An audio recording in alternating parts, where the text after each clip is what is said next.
От героев былых времен не осталось порой имен. Те, кто приняли смертный бой, стали просто землей и травой. Только грозная... 9 мая – день нашей гордости, нашего величия, мужества и отваги, день нашей памяти. Мы в вечном долгу перед теми, кто подарил нам мир, весну, жизнь.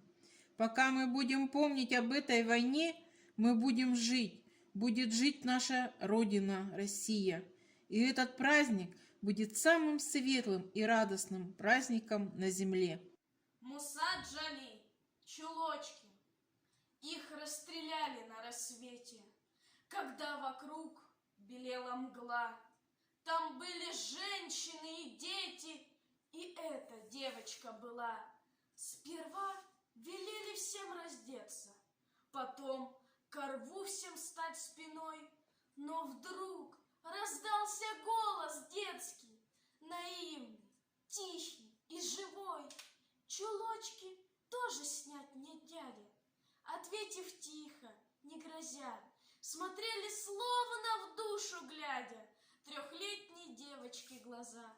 Чулочки тоже, но смятением на миг эсэсовец объят. Он словно скован взглядом синим. Проснулась в ужасе душа. Нет, он застрелить ее не может, но дал он очередь спеша. Упала девочка в чулочках, снять не успела, не смогла. Солдат, солдат, что если б дочка твоя вот так же здесь легла, и это маленькое сердце пробито пулей твоей? Ты человек, не просто немец, но ты же зверь среди людей. Шагал эсэсовец угрюмо, к заре не поднимая глаз. Впервые, может, эта дума в мозгу отравленном зажглась, и всюду взгляд светился синий, и всюду слышалось опять.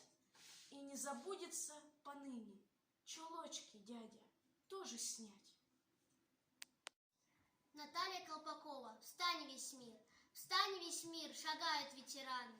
Ты потом доделаешь дела, до сих пор не заживают раны.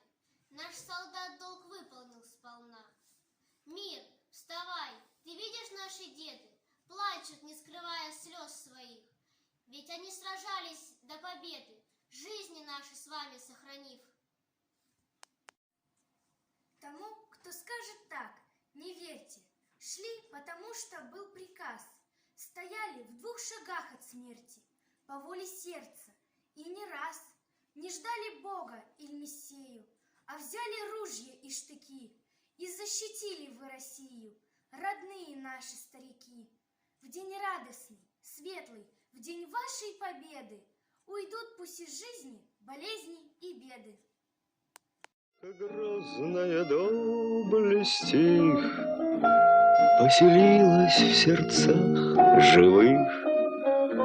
Этот вечный огонь нам завещанный одним, мы в груди храним.